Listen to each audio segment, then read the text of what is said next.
नमस्कार. भारतीय सैन्य दलात भरती होणं हा विषय नुसता करिअरचा नाही, तर एका अफाट अभिमानाचा आणि साहसाचा आहे. आजच्या या विशेष विश्लेषणात आपण याच प्रवासाचे सगळे अधिकृत मार्ग अगदी सविस्तर उलगडून बघणार आहोत. चला तर मग थेट सुरू करूया. आजचा आपला अजेंडा असा असेल: सुरुवातीला आर्मीची ओळख, त्यानंतर अग्निवीर आणि अधिकारी होण्याचे मार्ग, निवड प्रक्रियेतील टप्पे, आवश्यक वैद्यकीय आणि शारीरिक तयारी, आणि शेवटी सेवेतील प्रत्यक्ष वास्तव. विभाग 1. Indian army recruitment overview. The scope of the force. भारतीय सेना देशाच्या सशस्त्र दलातील सर्वात मोठी आणि खऱ्या अर्थाने महत्त्वपूर्ण शाखा. देशाचं संरक्षण करणं असो, सीमांची सुरक्षा असो किंवा अचानक आलेली एखादी नैसर्गिक आपत्ती, आर्मी नेहमीच सज्ज असते. आणि हीच प्रचंड मोठी जबाबदारी पेलण्यासाठी प्रामुख्याने 2 स्तरांवर भरती केली जाते. एक म्हणजे सैनिक आणि दुसरे म्हणजे अधिकारी. 17.5 वर्षे. होय, अगदी बरोबर ऐकलत.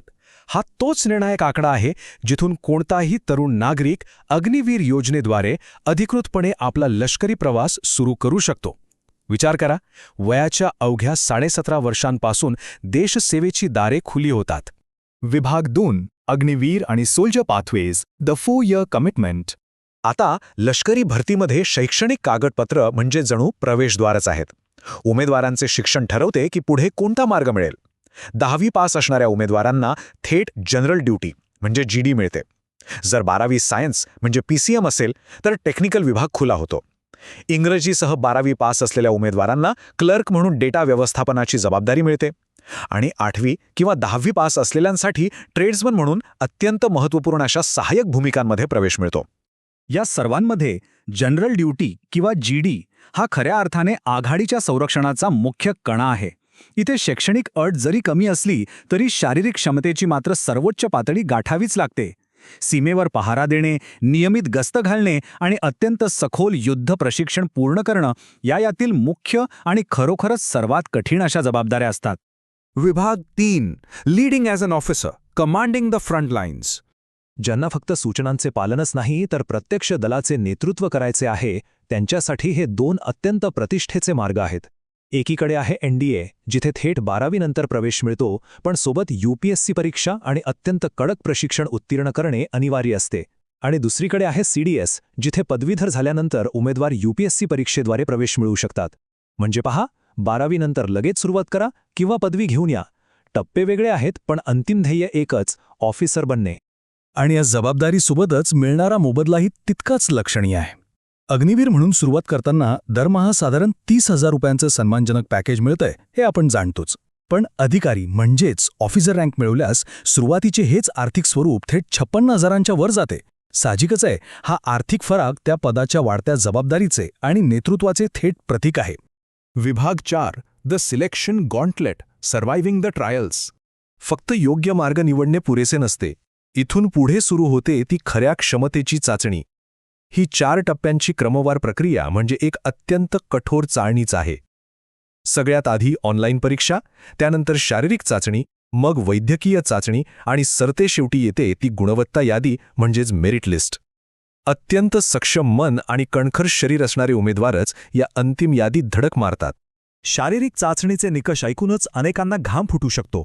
1.6 किलोमीटर धावणे, पुलअप्स काढणे आणि तो प्रसिद्ध झिगझॅग बॅलन्स हा नक्कीच कोणताही सामान्य जिम वर्कआउट नाहीये बरं का. प्रचंड तणावाखाली परिपूर्ण शारीरिक समतोल राखण्यासाठी खऱ्या अर्थाने एका सर्वोच्च खेळाडूची शिस्त आणि जिद्द लागते. विभाग 5. Preparation and medical standards, building the ultimate candidate. अशी कठीण चाचणी पार करायची असेल तर जशी शारीरिक ताकद महत्त्वाची आहे, तशीच मानसिक कुशाग्रता देखील अगदी तितकीच गरजेची असते. लेखी परीक्षेसाठी गणित, सामान्य ज्ञान, रिझनिंग आणि चालू घडामोडी या सर्व विषयांचा दररोज सखोल अभ्यास करणं अनिवार्य आहे. थोडक्यात सांगायचे तर शरीर आणि मन यांचा हा एक परिपूर्ण समतोल असायलाच हवा. आणि ह्यानंतर येतो सर्वात निर्णायक आणि कधीकधी धक्कादायक ठरू शकणारा टप्पा: वैद्यकीय चाचणी. इथले निकष अत्यंत सूक्ष्म असतात. दृष्टी, ऐकण्याची क्षमता, वजन आणि उंची. उदाहरणार्थ महाराष्ट्रासाठी साधारण 170 सेंटीमीटर उंची हे सर्व अगदी बारकाईने तपासले जाते.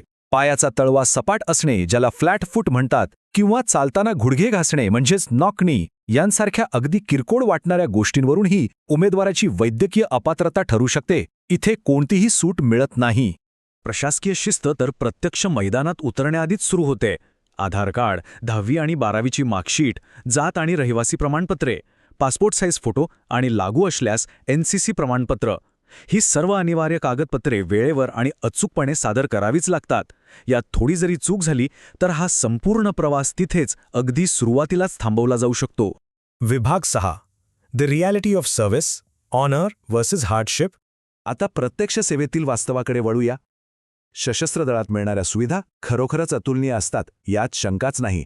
उत्तम आणि मोफत वैद्यकीय सेवा, कॅन्टीन सुविधा, निवासाची सोय, काही विशिष्ट पदांसाठी मिळणारी पेन्शन आणि या सगळ्यात सर्वात वर म्हणजे मातृभूमीचे रक्षण करताना मिळणारा तो अफाट अभिमान. या सर्व गोष्टींमुळे एका सैनिकाच्या जीवनात अभूतपूर्व असं स्थैर्य आणि सन्मान मिळतो. परंतु एका निष्पक्ष विश्लेषणात या सेवेतील कठोर वास्तवाची जाणीव करून देणेही तितकेच गरजेचे आहे.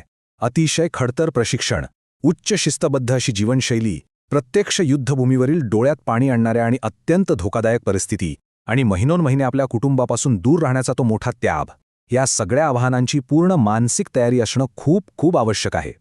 आणि म्हणूनच या संपूर्ण विश्लेषणाच्या शेवटी आपण एका अत्यंत महत्त्वाच्या प्रश्नापाशी येऊन थांबतो.